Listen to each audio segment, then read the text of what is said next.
रखा गया है। और गोंदिया में माननीय लक्ष्मण वही यवतमाल में वहाँ एक बड़ा मोर्चा हुआ था, उस मोर्चा के लिए भी प्राध्यापक लक्ष्मण यादव सर को बुलाया गया था और उस यात्रा में वो भी शामिल थे।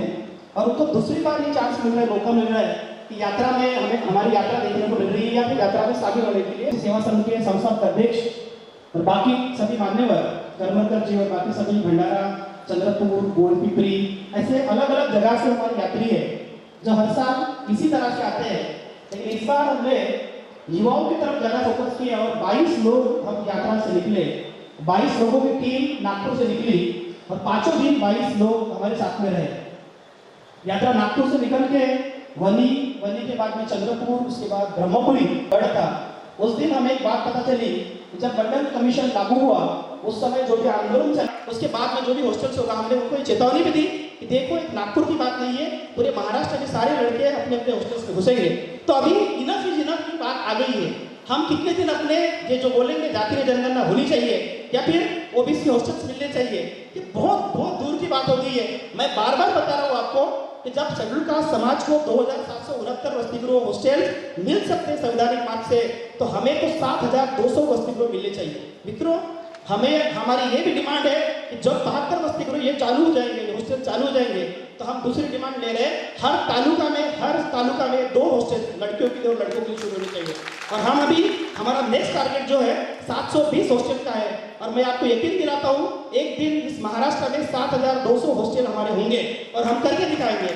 और इसके बाद में जिस तरह से एससी और एसटी को जिसको चाहिए उसको स्वाधार योजना है, स्वयं योजना है, उसी तरह से आधार योजना का भी लाभ इस बार हमने हमारे स्टूडेंट्स को 21,600 स्टूडेंट को लाभ दिया है। लेकिन कितने भी स्टूडेंट्स को लाभ मिलना चाहिए, जो लड़का बाहर पढ़ रहा है, तो लाखों स्टूडेंट को अपने को लाभ देना है। फॉरेन स्कॉलरशिप की बात हमने 500 तक की पहुंचा ली है। जो 10 नंबर था उसको इस साल हमने 75 तक लाया है। 50 लास्ट टाइम हुआ, इस बार 75 हुआ। और हम चाहते हैं कि शेड्यूल कास्ट को 200 मिले और हमें 500 स्टूडेंट को फॉरेन स्कॉलरशिप मिले। हम ये यकीन दिलाना चाहते हैं लोगों तक जाना चाहते हैं कि 50 लाख रुपए रकम बहुत बड़ी नहीं होती, सरकार के लिए भी बड़ी नहीं होती और वो आपका हक है। क्योंकि फॉरेन स्कॉलरशिप में या कमर्शियल पायलट का कोई लाइसेंस के लिए 50-50 लाख तक की स्कॉलरशिप है और 1.5 करोड़ रुपए तक की स्कॉलरशिप है। ये चीजें हम गांव के लोगों को बता रहे, उनमें उम्मीद जगा रहे और गांव का आदमी हमें पूछ रहा है कि फॉरेन में कैसे जा सकते हैं। तो ये चीज एक बदलाव था इस मंडल यात्रा के माध्यम से और जो भी संगठन इस पूरे महाराष्ट्र में काम करते हैं उस माध्यम से आया है। जनगणना हुई तो बजट कितना बढ़ेगा, घर को उनका कितना पैसा मिलेगा, इस तरह से हम जा रहे हैं। हम ये भी बताते हैं कि दलित समाज को 18,000 करोड़ रुपए बजट महाराष्ट्र में मिलता है, आदिवासी समाज को 15,000 करोड़ रुपए मिलता है और उसी के दूसरे साइड में ओबीसी को मात्र 5,000 करोड़ रुपए बजट मिलता है। तो मित्रों, मैं तो यही कहूंगा कि बहुत हो गया, अभी आपको रास्ते पे उतरना चाहिए और आखिरी की लड़ाई जिसको बोलते हैं वो एक बार लड़नी चाहिए और जातीय जनगणना होने तक आपको चुप नहीं बैठना है। अभी माहौल है, अभी माहौल थोड़ा गर्म है, उसमें हथौड़ा हमने मारना चाहिए। 2019 के पहले जो जिस तरह की मूवमेंट हमारी ओबीसी जनगणना की थी उसी तरह की मूवमेंट चला के हमने जातीय जनगणना करनी चाहिए। और मैं ये लास्ट में बोलूंगा कि जब तक ये जातीय जनगणना होती नहीं तब तक ये मंडल रथ रुकेगा नहीं, मंडल रथ कभी रुकेगा नहीं। धन्यवाद। वो हमारे ओबीसी के स्वातंत्र का दिन है। मतलब जिस दिन हमें ये देश तो आजाद हुआ, मगर ये देश आजाद होने के बाद इस देश का हर वर्ग बराबरी का हकदार बनना चाहिए। वो हकदार बनने की प्रक्रिया है स्वातंत्र। वो स्वातंत्र हमारा 7 अगस्त 1990 से शुरू हुआ, इसलिए मैं उसे कहता हूँ कि वो हमारा स्वातंत्र का दिन है। और ये स्वातंत्र मिलने का हमारा जो जाहिरनामा है, ये जाहिरनामा भारत के संविधान के कलम 340 में है, जो डॉक्टर बाबा साहब आम्बेडकर ने भारतीय संविधान में लिखा है। अगर भारत के संविधान में हमारा ये स्वातंत्र का जाहिरनामा बाबा साहब आम्बेडकर नहीं डालते थे तो ये 7 अगस्त का दिन भी जो स्वतंत्र का दिन है वो भी दिन नहीं आता था। इसलिए हम सभी ओबीसी भाइयों बहनों ने डॉक्टर बाबा साहेब आम्बेडकर जो कि संविधान के निर्माता हैं उनके प्रति कृतज्ञ रहना चाहिए। क्योंकि अगर ये जो 340 कलम है, अपने ख्याल में रखना चाहिए कि शेड्यूल कास्ट और शेड्यूल ट्राइब का जो रिजर्वेशन है वो 26 जनवरी 1950 को ही शुरू हुआ था। सिर्फ ओबीसी का रिजर्वेशन की जब बात आ रही थी तो बार बार यही बात उठ रही थी कि इसका क्या किया जाए। तो उस समय एक जो संविधान सभा थी वो अगर कोई बात नहीं माने तो फिर वो आगे वाले जनरेशन पर छोड़ देते थे। तो आगे वाले जनरेशन पर छोड़ दिया था 340 कलम लिख के कि आगे वाले जनरेशन ने एक राष्ट्रपति एक आयोग बनाएगा और वो आयोग शेड्यूल कास्ट और शेड्यूल ट्राइब की तरह ही ऐसी कोई जातियां है क्या जो सामाजिक और शैक्षणिक पिछड़ी है, समाज सोशली एंड एजुकेशनल बैकवर्ड, उसकी भी लिस्ट बनाई जाए और उन लोगों को भी शेड्यूल कास्ट और शेड्यूल ट्राइब के तरह वो सब हक और अधिकार दिए जाए जो हजारों सालों से उनको नहीं मिल रहे। और हमने ये ख्याल में रखना चाहिए कि यह मंडल आयोग ये 26 जनवरी को लागू होने के बाद भारत का संविधान जो इस देश के प्रधानमंत्री हैं पंडित नेहरू, उन्होंने इसके ऊपर में कोई कार्रवाई नहीं की, तो डॉक्टर अंबेडकर ने जो राजीनामा दिया था कायदे मंत्री पद का, वो शेड्यूल कास्ट के लिए नहीं दिया था, शेड्यूल ट्राइब के लिए नहीं दिया था, वो ओबीसी के लिए दिया था। आज एक भाई दूसरे भाई के लिए कारपोरेटर की जगह भी नहीं छोड़ता और अपने प्लॉट में का 1 इंच जगह भी नहीं छोड़ता, तो उस समय उन्होंने कायदे मंत्री पद का त्याग किया था। ये बात हमने समझ लेनी चाहिए ये बात।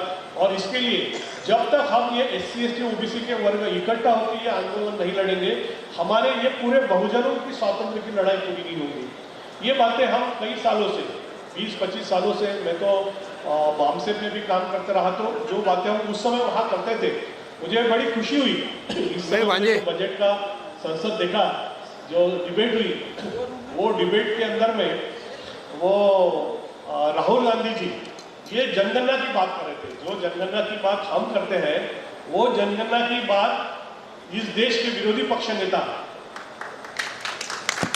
जो विरोधी पक्ष नेता हमने बनाया, राहुल गांधी पिछले लोकसभा में भी थे मगर वो विरोधी पक्ष नेता नहीं थे। लेकिन इस समय हमारा जो ओबीसी वर्ग है इसे थोड़ा ढंग का संविधान समझने लगा, तो उन्होंने उन लोगों को भी साइड में लाया जो बोल रहे थे कि हम 400 के पार जाएंगे और विरोधी पक्ष के लिए 10% कम से कम खासदार आने चाहिए, तो उनके भी 199 खासदार चुन के आए, तो इस देश के अंदर विरोधी पक्ष नेता बना। और वो विरोधी पक्ष नेता बात कर रहा है, वो विरोधी पक्ष नेता बात कर रहा है कि भारत में जनगणना होनी चाहिए। और जब भारत की वित्त मंत्री महिला जापान के ऊपर में न्यूक्लियर बॉम्ब गिराया था, तो आज भी उसके बुरे हाल जापान के लोग सहन कर रहे हैं। मैं जापान में जाके आया, आज भी वहां के आसपास के कुछ गांवों में वो न्यूक्लियर बॉम्ब के एक्सप्लोजन के वजह से उनकी अभी तीसरी चौथी पीढ़ी, क्योंकि 45 में बॉम्ब पड़ा, अभी भी उनकी तीसरी चौथी पीढ़ी विकलांग, कुछ के खून में कुछ कमी है, कुछ चल नहीं सकते, कुछ देख नहीं सकते, ऐसी स्थिति में है। मैं सोचता हूं कि हमारा इतना नुकसान हुआ है, उनका नुकसान शारीरिक नुकसान हुआ, वो अपंग बने, वहां अभी भी वो बॉम्ब के वजह से लोग चल नहीं सकते, देख नहीं सकते, कुछ लोगों में बहरापन है। हमारा आजादी मिलने के बाद भी हमारा काका साहब कालेलकर आयोग नहीं लगा, मंडल आयोग नहीं लगा। इसके लिए हम लोग वैचारिक दृष्टि से अपंग रहे, हम आर्थिक दृष्टि से अपंग रहे, हम सुख सुविधाओं की दृष्टि से अपंग रहे, हम शैक्षणिक दृष्टि से अपंग रहे, हम सामाजिक दृष्टि से अपंग रहे, हम आर्थिक दृष्टि से अपंग रहे। यह हमारे अपंगत्व का भी कारण आपको लेना पड़ेगा। नहीं तो बाबा साहब की बात अगर आप मान लेते थे तो उसी समय ओबीसी को भी 27% और 27 नहीं, उसने 50% रिजर्वेशन की बात किया, काका साहब का लेकर वो मिलता था। और आजादी का अर्थ होता क्या है? आजादी का अर्थ, और आज भी जो मेरिट की बात करते हैं, कुछ लोग बोलते हैं मेरिट एफिशिएंसी जाएंगे, ये बात इनके पिता आई नहीं। आज भी कितना भ्रष्टाचार होता है मतलब ऐसे पुल है कि पुल के लिए मैंने सुना बीच में बिहार का सीएम पुल के उद्घाटन के लिए निकला और वो उद्घाटन के लिए पहुंच रहा, तो बीच रास्ते में खबर मिली कि पुल बह गया, पानी से ढह गया।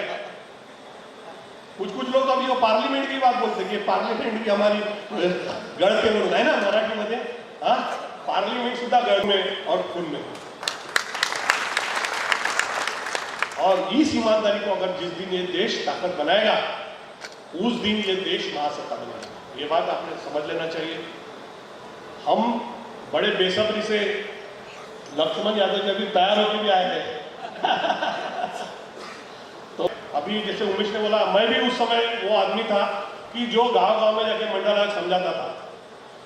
और लोगों को हम बोलते थे, क्योंकि हम इसी गोंदिया शहर के अंदर में जॉर्ज फर्नांडिस साहब की मंडल आयोग समझाने की सभा थी, बालाघाट से वो लेट आ रहे थे, तो मैं 1 घंटा ये बात यहाँ स्पीच दे रहा था। उसके बाद भी मुझे लोग बोले थे और देते रहो, क्योंकि जॉर्ज फर्नांडिस जी आने के, तो मैं और देते रहा। फिर जब जॉर्ज फर्नांडिस जी आए और वो बोलने लगे, तो यही गोंदिया के लोगों ने उनको नीचे बैठाया था, बोला था, वो लड़के को बोले थे कि मेरे को पहचानते नहीं थे लोग, बोले वो अच्छा बात करता हूँ। मेरे को जॉर्ज जी बोले, अरे बोल बोल बोल तू, मेरे को और बोला था। मैं 5-10 मिनट फिर बोल के कंक्लूड किया। भंडारा में भी वीपी सिंह साहब की सभा थी, तो उस समय भी वो सभा में मैं वीपी सिंह का बॉडीगार्ड करके था, तब मैं युवक था, तो वो भी बोल रहे थे सामाजिक न्याय। हम भी बोलते थे गाँव गाँव में जाके सामाजिक न्याय। अरे वो सामाजिक न्याय क्या है लेकिन, सर हमको ही नहीं समझता था सामाजिक न्याय क्या है। सामाजिक न्याय मैं भी भाषण देता था, मैं सच बताता आपको, मैं उस समय युवक था उमेश के जैसा, तो हम गाँव खेड़े में जाके बोलते थे सामाजिक न्याय झालत पाहिजे, सामाजिक न्याय झालत पाहिजे, और मेरे को ही नहीं समझता था सामाजिक न्याय क्या है, सही बताता मैं, लेकिन हम बोलते थे सामाजिक न्याय झाला पाहिजे, सामाजिक न्याय झाला पाहिजे। और फिर मैंने मेरा जो मुख्यमंत्री करके जो नाटक है वो यूट्यूब पे अवेलेबल है, उसमें मैंने उसको अच्छे तरह से, क्योंकि मैं ढूंढ रहा था परिभाषा सामाजिक न्याय की, तो वो उसके एक अंत में वो बोलता है कि भाई ये देश के अंदर में महाराष्ट्र में सामाजिक न्याय की सरकार बनेगी, तो वो उसका एक चुनाव आमदार बोलता कि सर ये सामाजिक न्याय क्या है, तो बोलता कि अगर रास्ते से एक आदमी 3 दिन खाया हुआ पेट पर आया हुआ न्याय यानी सामाजिक न्याय, एक जिसको नहीं मिला उसको 3, जो रोज का खाना है पेट भर के उसको 1। तो ये आप ख्याल में रखिए कि सामाजिक न्याय की जो परिभाषा मुझे बहुत अच्छे से समझी कि हम सोशली एंड एजुकेशनली बैकवर्ड क्यों रहे, ये शब्द बहुत इंपॉर्टेंट है, सामाजिक आणि शैक्षणिक दृष्टया मागासलेले, क्यों कि मनुवादी व्यवस्था में हमारा शिक्षण नकारा था। हमारे इसका अन्वेषण महात्मा फुले करते हैं, विद्ये विना मती गेली, मती विना नीती गेली, नीती विना गती गेली, गती विना वित्त गेले, वित्ता विना शूद्र गचले, एवढे अनर्थ अविद्याने केले। डॉक्टर बाबा साहब आंबेडकर बोलते शिका, संगठित हुआ, संघर्ष करा, अरे जो क्या बोला शिका, यानी हमारा शिक्षण बंदी थी, बराबर ना। तो मनुवादी व्यवस्था में ब्राह्मण क्षत्रिय वैश्य को पास तो अधिकार थे, ब्राह्मण का शिक्षण का अधिकार था, क्षत्रियों के पास तलवार का अधिकार था, वैश्य के पास अर्थार्जन का अधिकार था, हमारे पास सिर्फ बंदियां थी। सिर्फ शिक्षण बंदी थी क्या, रोटी बंदी थी, खुद का बेटी बंदी थी, आपस में शादियां नहीं कर सकते। तो एटलीस्ट मंडल आयोग जब लागू हुआ तो मैंने बोला ये मंडल आयोग के अंदर में कौन सी जातियां हैं, तो देखिए उसने प्रैक्टिकल इम्प्लीमेंटेशन शुरू किया। वो लड़ाई आज बहुत अच्छे तरीके से उमेश ने यहाँ तक लाई है। उमेश को मैं शुभेच्छा देता हूँ कि अभी I am above 55, he is a young, so he should take on this fight actually, and जो भी यहाँ यंग जो बच्चे बैठे हैं, मौथलकर है, इन्होंने ये लड़ाई लेना चाहिए, आगे लड़ना चाहिए। इन्हीं शब्दों के साथ मैं आपने मेरा भाषण जो शांति से सुना उसके लिए आपको शुक्रिया देता हूँ। कैसी होती है इस देश की समाज व्यवस्था, जो मनुवादी व्यवस्था, वर्ण व्यवस्था कैसे रन करती है, कैसे काम करती है, सामाजिक न्याय की संकल्पना है, ये बहुत सारी चीजें आपने समझाया है। और ऐसे इसके पहले भी बहुत सारी बातें आपने इस ओबीसी आंदोलन को वैचारिक रूप से सक्षम करने के लिए बताया है। और आज भी कुछ मुद्दों पे बहुत कम समय में बातें समझाई है, पर मैक्सिमम समय आज जिनको देने जा रहे हैं वह हमारे देश के युवा विचारवंत अभ्यासक, और जिनको आज तक हम YouTube पे उनके चैनल्स में एवं भाषण में सुनते आए हैं ऐसे, और जिनके साथ में सामाजिक अन्याय भी हुआ है, दोस्तों इस देश में न्याय पाने के लिए भी सामाजिक न्याय तो बहुत दूर, न्याय पाने के लिए भी बहुत संघर्ष करना पड़ रहा है अन्याय के खिलाफ।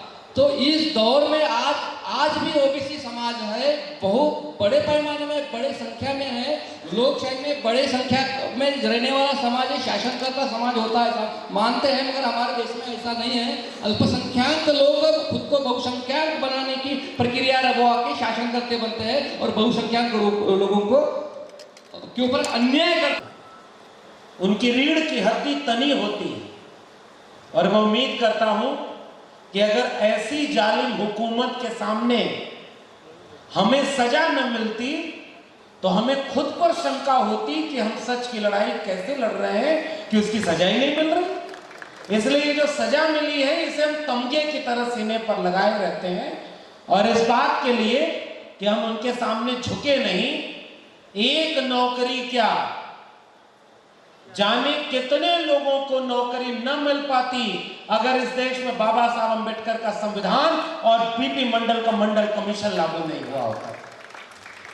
तो जिस आंदोलन से, जिस विचारधारा से नौकरी मिली, अगर उस विचारधारा की बात करने पर, बाबा साहब के संविधान की बात कहने पर, मंडल आंदोलन की बात पूरे देश में उठाने पर आप नौकरी से निकालोगे तो हम खुशी खुशी उस सजा को स्वीकार कर लेंगे।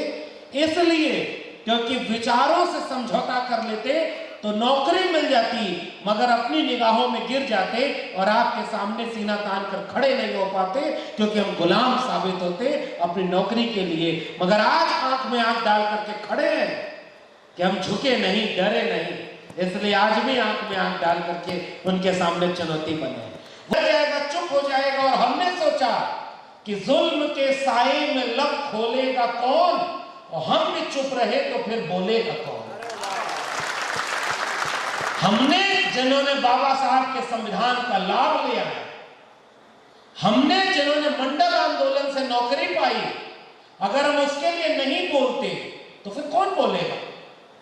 कौन बोलेगा कि स्कूल, कॉलेज, विश्वविद्यालय में हमारे पूर्व के महात्मा ज्योतिराव फूले ने जब कहा कि शिक्षा सबसे जरूरी चीज है, विद्या बिना मति गई, मति बिना गति गई, गति बिना वित्त गया, वित्त बिना शूद्र भय, एक अविद्या ने जाने कितने अन्याय अत्याचार कर डाले। स्कूल खोलने के लिए जब लड़ाई लड़ी तो घर से निकाल दिया, उनके पिता को भड़का दिया लोगों ने कि ये धर्म के विरोध में काम कर रहा है आपका बेटा। पिता ने खड़े होकर कहा कि या तो अपना स्कूल चुनो या अपना घर चुनो। आप बताओ वहां के गोंदिया के लोगों, महात्मा ज्योतिबा फूले ने अपना घर चुना था क्या? बताइए जोर से, क्या आपने घर चुना? क्या आपने पिता को चुना क्या? लेकिन उन्होंने सच का साथ दिया, घर छोड़ दिया और क्रांति की ज्योति शिक्षा की जलाई। और इसलिए हम अपने नायक ज्योतिबा फूले को याद करते हैं। इसलिए उस क्रांति की ज्योति के लिए एक नौकरी क्या, जो भी कुर्बान करना होगा कुर्बान करेंगे, मगर शिक्षा की ज्योति को जलाने के लिए अपने कार्यों को आगे बढ़ाते रहेंगे। इतने लोग अब मिलते हैं कि वो मंडल यात्रा निकाल करके घर घर जाकर पहुंचाएं कि अगर जातिवार जनगणना होगी तो इतने स्कूल खुलेंगे, इतने हॉस्टल बनेंगे, इतना फंड आएगा, इतनी फेलोशिप मिलेगी और ओबीसी के इतने बच्चे विदेश पढ़ने जाएंगे। मैं तो बधाई देना चाहता हूं आज के कार्यक्रम में उमेश जी और इनकी टीम के तमाम लोगों को, जिन्होंने मंडल यात्रा, जन जागृति यात्रा, जिस रास्ते के लिए हजारों साल से लड़ाई लड़ी गई, एक नारा लगा कि सच कहना अगर बगावत है तो समझो हम भी बागी हैं। ये बागियों की फेहरिस्त है। इतने लोग यहां पर आए तो सामान्य लोग तो नहीं। ये जो महापुरुषों की तस्वीरें लगी हैं ऊपर, ध्यान से देखिएगा। मुझसे भी बहुत सारे लोग, शेड्यूल कास्ट और शेड्यूल ट्राइब के लोग कहते हैं कि डॉक्टर लक्ष्मण यादव को सबसे ज्यादा मंच पर बुलाया इस देश के दलितों और आदिवासियों ने। और जो बात सच है, बाबा साहब अंबेडकर की बात करने के लिए, सामाजिक न्याय की बात करने के लिए जितना सम्मान इस देश के एससी और एसटी समुदाय के लोगों ने दिया, वो कहते थे कि ओबीसी वालों को क्यों नहीं जाके ये समझाते हैं। आपके यहां जब कार्यक्रम में आया हूं तो इस कार्यक्रम की वीडियो और फोटो ले जाकर के उनको दिखाऊंगा कि देखो ओबीसी वाले भी जागरूक हो गए हैं और ये भी अपने कार्यक्रम में बाबा साहब अंबेडकर की फोटो भी लगाए हुए हैं और बाबा साहब अंबेडकर को भी अपना नायक मानते हैं और उनके कार्यक्रम में भी हम शामिल होकर के आए हैं। ये हमारी एकता का परिचायक है, क्योंकि हमारी विचारधारा एक। मैं बिहार से लेकर के उत्तर प्रदेश में जहां के बीपी मंडल साहब रहे, मैं उस गांव में गया हूं, मुरहो उस गांव का नाम है, बिंदेश्वरी प्रसाद मंडल। एक किस्सा बताएं जो बहुत जरूरी है। बिंदेश्वरी प्रसाद मंडल साहब, बीपी मंडल जिसे आप कहते हैं, जिन्होंने मंडल कमीशन बनाया, कमीशन की रिपोर्ट तैयार की, वो एक समय में बिहार के मुख्यमंत्री थे। तो जब बिहार के मुख्यमंत्री थे तो उस जमाने में गंगा में यातायात होता था, पानी के रास्ते जहाज जाया करते थे। एक बार तेल रिस गया और पानी पर फैल गया, कहीं से आग लग गई। तो विधानसभा में खड़े होकर किसी ने कहा कि एक शूद्र जब मुख्यमंत्री बनेगा तो गंगा में आग नहीं लगेगी तो और क्या होगा।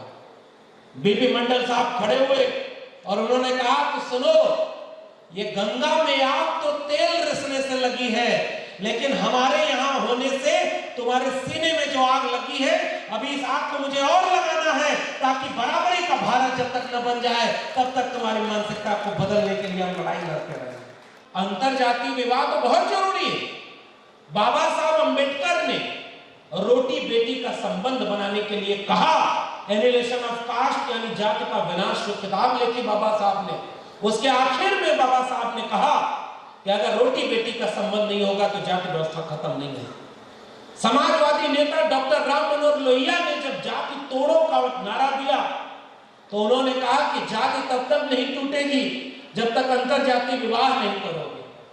तो प्रदीप साहब ने ओबीसी और ओबीसी के बीच अंतरजातीय विवाह किया और हमने तो ओबीसी होकर के शेड्यूल कास्ट कम्युनिटी के बीच प्रेम विवाह कर लिया। ये बहुजन एकता है, ये आपके बीच में साझा करना चाहिए और सहयोग से। लेकिन जाति ऐसे टूटेगी साहब। अपनी जाति पर गर्व करना और दूसरे की जाति को कमजोर दिखाना, इससे तो जाति व्यवस्था मजबूत होगी। और आज एक रिश्ता बन रहा है इस देश के अंबेडकरवादी लोगों के साथ। मन जाने लोग जानते होंगे, ये ओबीसी आंदोलन का एक चेहरा है, एक रंग है, क्योंकि ये खेती किसानी से जुड़ा हुआ रंग है, ये कुदरत का रंग है, प्रकृति का रंग है। और ओबीसी में जितनी भी जातियां आती है 3743, उनका किसी न किसी प्रकार से खेती किसानी से, हाथ के काम करने से उनका रिश्ता जुड़ा हुआ है और सबका रिश्ता इस पीले रंग से जुड़ा हुआ है। और जब इस पीले रंग को आप देखेंगे तो आदिवासियों के बीच जब आप जाएंगे तो वो आदिवासी समाज के लोग भी प्रकृति की पूजा करते हैं। वो आदिवासी समाज के लोग भी इस पीले रंग को अपना रंग मानते हैं। तो बताओ, आप ओबीसी से आदिवासी का रिश्ता जुड़ गया कि नहीं जुड़ गया? कुदरत से जुड़ गया। और बुद्धिज्म मानने वाले लोग, बाबा साहब अंबेडकर को नायक मानने वाले लोग, दलित समाज के लोग पंचशील का झंडा जब अपने यहाँ फहराते हैं तो उसमें भी पीला रंग आपको मिलेगा। बताओ, हमारा रिश्ता एक दूसरे से जुड़ा हुआ है कि नहीं जुड़ा हुआ? एससी एसटी ओबीसी एकता हमारी है और इसीलिए यहाँ पर मैं बधाई देता हूँ इस पूरी आयोजन समिति को, जिन्होंने यहाँ पर छत्रपति शिवाजी से लेकर बिरसा मुंडा की भी तस्वीर लगाई, बाबा साहब अंबेडकर की भी तस्वीर लगाई, झलकानी बाई से लेकर महात्मा फूले सावित्रीबाई फूले की तस्वीर लगाई और उससे होते हुए पेरियार, संत घाटगे और अंत में जाकर देखिए मान्यवर कांशीराम की तस्वीर है। और उसके बाद आज के दिन को इतिहास में अमर करने वाले विश्वनाथ प्रताप सिंह की तस्वीर है। इसके लिए मैं आप पूरे आयोजन समिति को बधाई देता हूं। इसी विचारधारा को घर घर पहुंचाना हमारी पहली जिम्मेदारी है। याद रखें, कपड़ा जो चिथड़ा है उसको सिल करके आप क्यों पहनते हैं?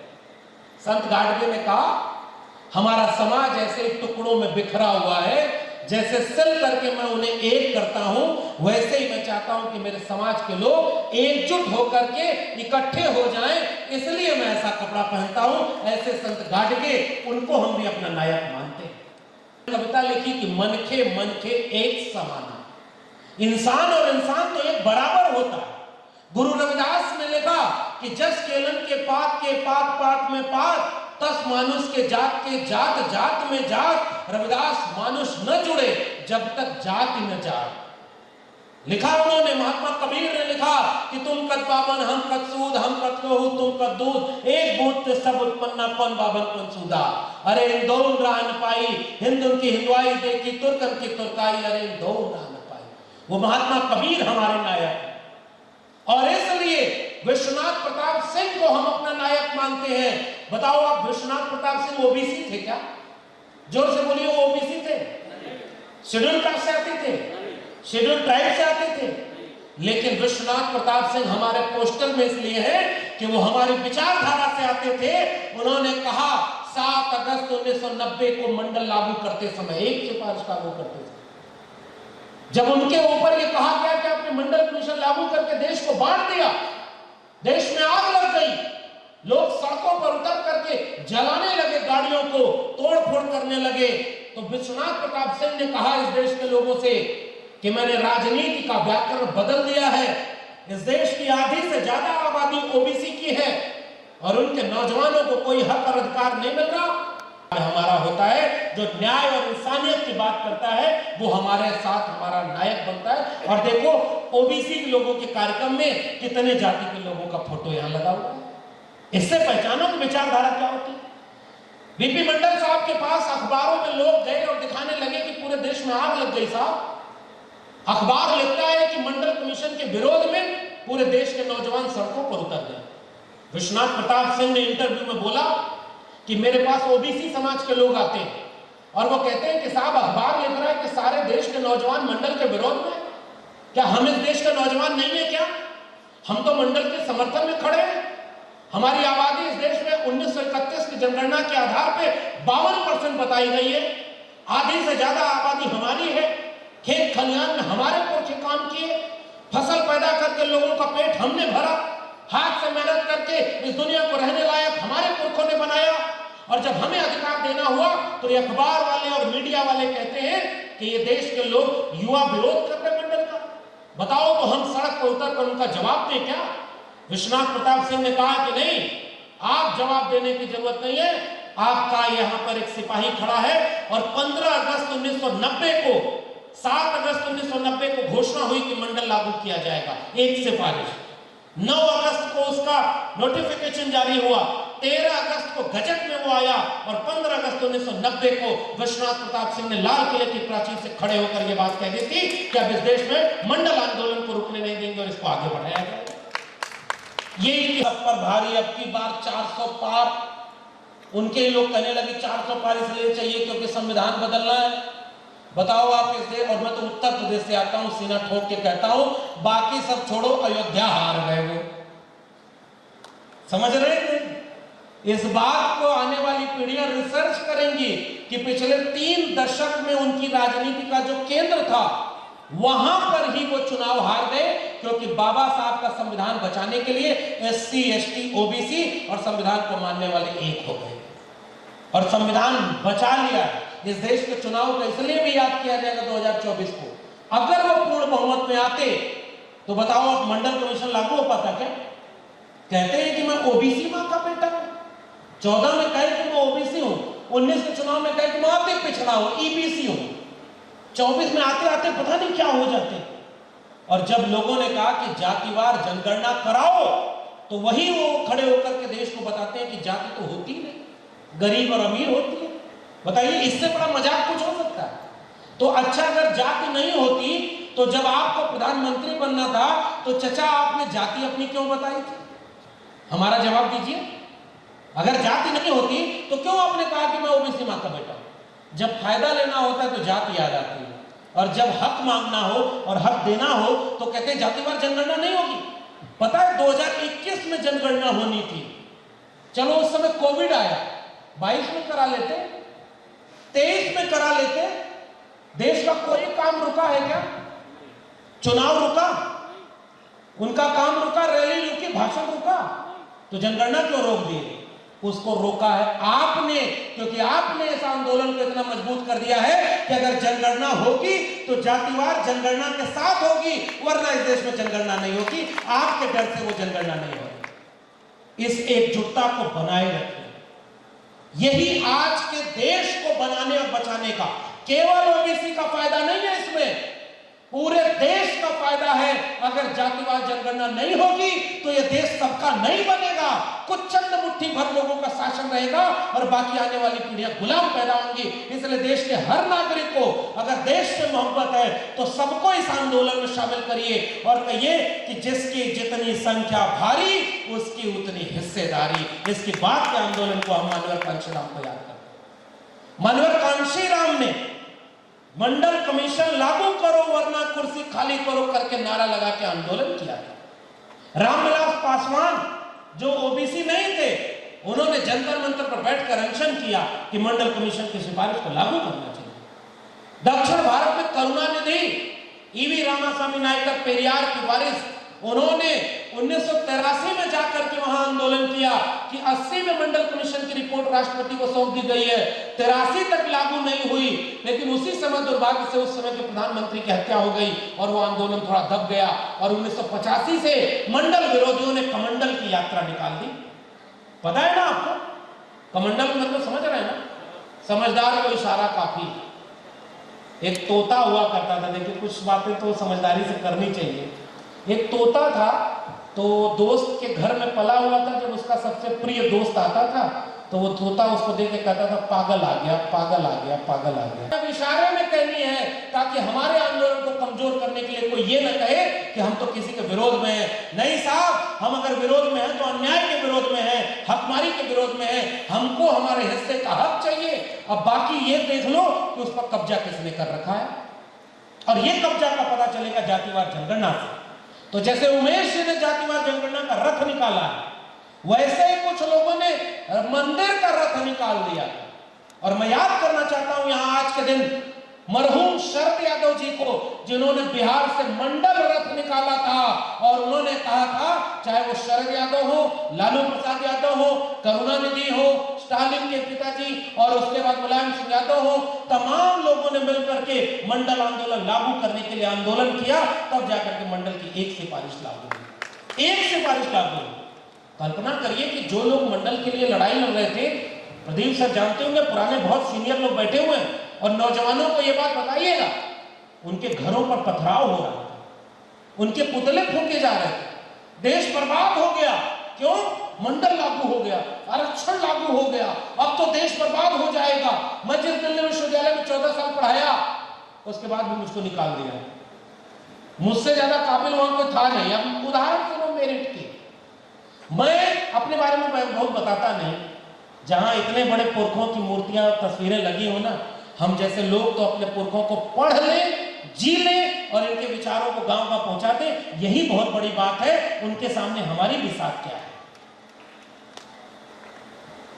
बड़े होने का ये हुनर याद रखिएगा, जो भी सीखा है बुजुर्गों से हमने सीखा है, और बुजुर्गों ने जो हमें रास्ता दिया है उसी को आगे बढ़ाने की बात करते हैं। क्या कहा मंडल के विरोध में कि आरक्षण लागू हो जाएगा तो मेरिट खत्म हो जाएगी और नाकाबिल लोग इस देश में आ जाएंगे। बोलिए याद है कि नहीं? गाली दी थी, अपमान किया था। अब बताओ 2023 में क्या हुआ? लक्ष्मण यादव इलाहाबाद यूनिवर्सिटी का गोल्ड मेडलिस्ट, अपने बैच का टॉपर, दिल्ली यूनिवर्सिटी से पीएचडी, 3 आर्टिकल होने चाहिए और 3 की बजाय 8 आर्टिकल उसके पब्लिश थे। 14वां साल उसके टीचिंग एक्सपीरियंस का चल रहा था। एपीआई स्कोर होता है, academic performance indicator, 100 number, 100 number में से 96 नंबर मेरा था, और मुझे हटा करके 52 नंबर वाले एक व्यक्ति को पीछे से नौकरी दे दी। बताओ मेरिट की हत्या हुई कि नहीं हुई? बताओ इसका जवाब कौन देगा? आज तुम्हें नहीं पता कि तुम लोग इसलिए नौकरी से निकाल दी क्योंकि हमारा समाज सोया हुआ। इस देश का सबसे बड़ी आबादी किसकी? ओबीसी की। तो ओबीसी के लिए चुटकुला कहा जाता है, ओबीसी ऐसा शेर है जो सोया हुआ है, उसको जगाओ मत, नहीं तो यहां से उठकर वहां जाके सो जाएगा। समझ रहे हैं? और मैं तो ये बात कहूंगा आपसे, बुरा लगे तो लगना चाहिए, क्योंकि आबादी आप बताते हैं 52%, आरक्षण मिला 27%। बताओ पुराने बुजुर्ग लोगों, सम्मानित लोगों, देश का कोई एक संस्थान ऐसा बता दो जिसमें 27% ओबीसी को पूरा हक मिल गया हो। बताइए कोई संस्थान है? विश्वविद्यालय जिससे मैं आता हूं, 54 केंद्रीय विश्वविद्यालय है, 4% ओबीसी प्रोफेसर, आबादी कितनी? 52%। 1931 की जनगणना कर रहा है। अगर आज जनगणना हो जाए तो ओबीसी की आबादी 60% से कम तो नहीं होगी। होगी क्या? 60% आबादी हमारी, 60%। आरक्षण कितना मिला? 27%। और यूनिवर्सिटी में प्रोफेसर कितने? सेंट्रल यूनिवर्सिटी में 4%। बताओ सोया हुआ शेर है कि नहीं? अगर